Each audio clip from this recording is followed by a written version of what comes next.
All right, we're recording. Hey, what is up, guys? Asa right here. Welcome back to the page, to the channel, and this is our new mini-series called Tripwire Destroyed. So this is a mini-series that I have come up with to ask you guys to send your clips of your best, worst, however plays you think about it. If you think it's good, if you think it's bad, please just send it to me. And what we're going to be doing here in this mini-series is breaking it down from the goods, from the bads, from what you did right, what you could have done better, and basically just kind of allow us to grow together as a community. You know, we learn from each other, we get better with each other together simultaneously, and that's just about it. Anyways, also, guys, I'd like to thank every single one of you guys out there who follow the page, and we have now reached 20,200 followers. Maybe on the next one we'll probably hit like 100,000, and I really appreciate you guys, and thank you so much for that. So without further ado, we do have, of course, two clips for you today. It's gonna be a slightly longer video here because we're gonna be seeing the clip first and then me breaking down the video. So let me get this music off. We're gonna have two entries, one from my friend Zydrizz and one from our viewers Walnax. Both are Immortal as well as Radiant player, I think, because Zydrizz is Radiant already. So we'll watch the video real quick, and then I'll give my thoughts. We'll watch the whole clip, and then we'll give you my thoughts afterwards. The best thing ever. It's as good as reaching Radiant, man. Now I can't. Yeah, I get the point of like clipping.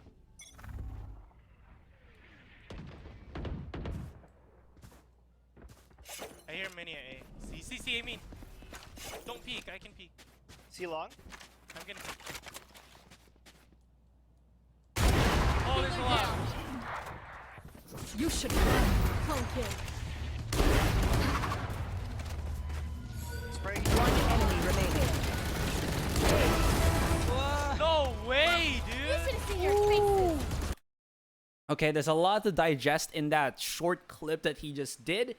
Let's go just basically straight at it.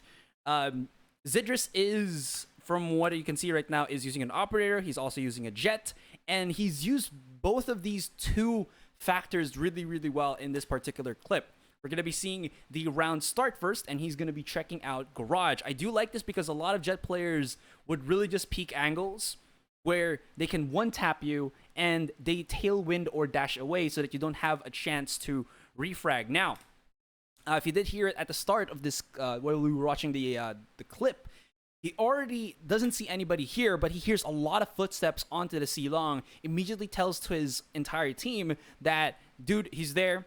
What I also like about this one is that the Phoenix was already setting up, but he waits a little bit for Zydrizz to peek because they haven't really set anything up in terms of utility for the other team. And Zydrizz, being the jet that he is and having still a tailwind available, he just knows that if he can hit a shot and tailwind out, it's going to be a -1 for the team. And what's good about that as well is that if the opponent still forced the sight, he still has 2 flashes and a molly from his Phoenix teammate to utilize. And you just see him utilize it perfectly here. And he just jumps up. And here's the one thing that I kind of noticed about this like peek out that he did. I'll try to like slowly show it to you guys. So I do like that he updrafted immediately after, because you see this jet right here that's peeking. It's not even looking at Zydrizz. If I'm not mistaken, he's looking at the corner where the Phoenix is going to be at. So what this does is it does flash Zydrizz, but there's a split second where he's still able to see the jet, and the jet doesn't know that Zydrizz is there. So there's no chance of the opponent jet being to hit a op shot unless he just really like insanely flicks on top, which I don't think he can, because I don't think he can see the I don't think he can see Zydrizz on top while he's looking where the angle he is at. That's only I can assume. Maybe if we have like a better replay system that will come out in the future, that would be great. But for now, he gets flashed, but he still gets the kill. Really good shot there from Zydrizz. This next shot, real simple, real quick. Brimstone is just standing. Even if the smoke dissipates, or even if the smoke was set there by their teammate Omen, or teammate Omen, I mean, he still sees the body. He still sees the shoulder. How's the only mini flick down, and then he immediately dashes forward. I do like this because, I don't know, he just really loves to go for these like right in front of you plays where it's really good, because I think for the most part, the bad thing about having an operator is that no scoping is difficult at a long range, but when you you know, mitigate that with a quick dash into the face of your opponent, and you have a smoke to kind of cover your positioning, the opponent's visual confirmation of where you're at. It's really, really strong. People don't really do this as much because they're not mobile, but when you're a jet, you feel that ballsiness, and it just goes to work for Zydrizz twice, actually, because first things first, he uses the smoke to, again, make the opponent have to work through that. And as you can see, he doesn't have to push through the smoke, so the opponent doesn't see the butt of his gun, or sorry, the front part of his operator. He sees the front part of the Vandal of one, hit a shot. The second one came to his left, and he just jiggle peek out. I'm pretty sure the Phoenix saw him. If not, though, the Phoenix was probably trying to chase him back. Didn't know where Zydrizz was, and Zydrizz just like peeks right back in. It was all smooth motion from there on out, and that was a beautiful first clip for our Tripwire Destroyed. Now, going on to our next one, we have Walnax, who is a immortal Reyna player on this particular clip. He's one of our regular viewers as well, and big shout outs again to you guys for sending. I know that you sent so many clips on the video, but I do want to keep this series as short as I can, maybe below 10 minutes, and just go straight at it. Now, I'm going to watch the clip, and then we're going to be breaking it down. Mag-o-din nga ako dito eh. Sige. Kanabo. Ako ka na. Tama ka na.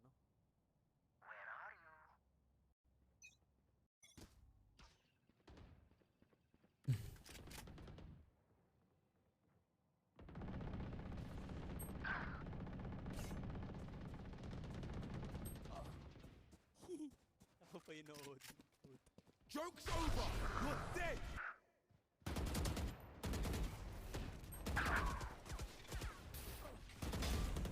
Last player standing. One more mid. Cutting their vision. One enemy remaining.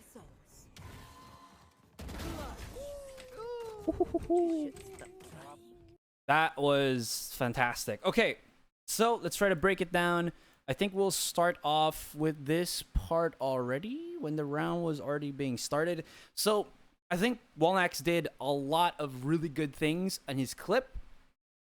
Okay, so this clip, I think he's using a Smurf maybe, because it seems like he's in Diamond, but the other clips that he sent was he was in Immortal. In any case, his opponents didn't really do a good job of really taking the site. So what I really like about Walnax here is, before anything, he checked C-Long just to get that information that nobody's going to be pushing out there. At least for a couple of seconds, he won't get flanked from behind. Just making sure, due diligence, guys, always is really good when you're playing in Valorant. Now, what happened here? Who killed? The Omen I thought was in... Okay, so the Omen teleported to the back, if you can see it on the minimap. Because I saw the Omen was right here. And then, after like a split second, you see him already here. But I think the opponent was just ready for where his positioning was and just immediately died to a shorty, I think, pretty quickly. So, it's all to Walnax. The Phoenix did a good job of putting a wall straight up, but I don't really like this because it doesn't really do much if you're not able to follow up with a weapon through. What probably the Phoenix could have done here is, what I mean by that is that when his wall was there, don't push up. Stay in the wall, flash out, and then push up. That's the sequence that you kind of want to do because, again, it's the same thing that I said about the Killjoy pushing through the smoke, is that he doesn't have any information over that. And people, even though you can't take damage from the flames of the blaze wall of Phoenix, you can still push through that and take minimum damage if you're quick enough, and you can catch your opponents quick enough if you have a good enough reaction or if you know what they're doing. So, not really a big fan play of the Phoenix doing that. Walnax, he's just able to get himself a nice little kill there, or deny on any form of control in the B site. I think Omen just did not know what was happening too quick for the Phoenix to give that information, and he just dismisses so that he can, you know, get that quick info on mid. What I do like about Walnax, what he was doing as well, is that he puts out the Leer here, so that if they're ever going to peek into the site, and they do get caught by the eye, at least he can use that as a sort of distraction and put it in a high enough spot that maybe his opponent had to adjust the aim. I don't like it being in the middle. Lower or higher is where I think you have to go with a Leer, and it just covers a lot more ground as well. That was just a really good adjustment. I think he also crouched. So this is what you kind of want to do as well, is sometimes when you know that your opponent is going to be an opper, it's actually better to crouch down sometimes, just because they're always looking for head level or body, and going crouch sometimes makes them miss their shots, or going slightly more to the right, they pop a shot first because they think that you're going to stop right in front of them. You can hit a shot. It's really, really strong, and it adds that difficulty level against against your opponent opper. I think what they could have done there was, to be honest, just use the flash of the Phoenix again, because they still had a flash right there, right? Again, you really have to utilize the abilities of your teammates before making anything happen, because Walnax, he basically segmented every one of these fights where they were coming in one by one. That's never really what you really want to happen as the attackers. You want to be able to simultaneously push the site and simultaneously be able to coordinate and attack. Again, that's very, very specific, and it's high-level play, it's high-level communication. But if you can do that, Walnax should not have been able to win this. But that's me being a bit too nitpicky about what Walnax did, what the opponent team did there. But I did like how Walnax was able to separate himself from each of their opponents. He was able to just utilize the abilities of Reyna really, really well, dismiss properly, get that information. Some people just like to use the dismiss as a tool to peek for free, and that's what Walnax did in that first one. Raise challenge, Walnax won. If he got pushed up by the Phoenix, I'm pretty sure, yeah, he still had a charge as well. So even if the Phoenix did peek him out, he could have actually still like used, like, even in this, wait, where was it? I think, sorry, I went back too far. I went back really far. So there you go. So in this scenario, if the Phoenix peeked out first and it wasn't able to adjust, he still had full HP and could have actually used this miss there to his right. But because the Phoenix was so tucked into the left, all he had to do was really react to the Phoenix using the curveball. You can't really curveball out, then shoot your opponent. You have to blind them, then shoot them for it to have success. And the Phoenix thought that he had the flash on to Walnax. It's not going to happen. Walnax just backs away. And there's some real thirst to this Sova player. I think he still had some utility, so maybe he can use that beforehand to charge Walnax. But again, raw aim and a little bit of good positioning, and that's what lent you the clutch. In any case, guys, that concludes our first episode of Tripwire Destroyed. Hope you guys enjoyed that, and I'll be seeing you on the next one. Please do link your clips down below on the comment section so I can feature them in the next episode of Tripwire Destroyed. Asterai, peace out.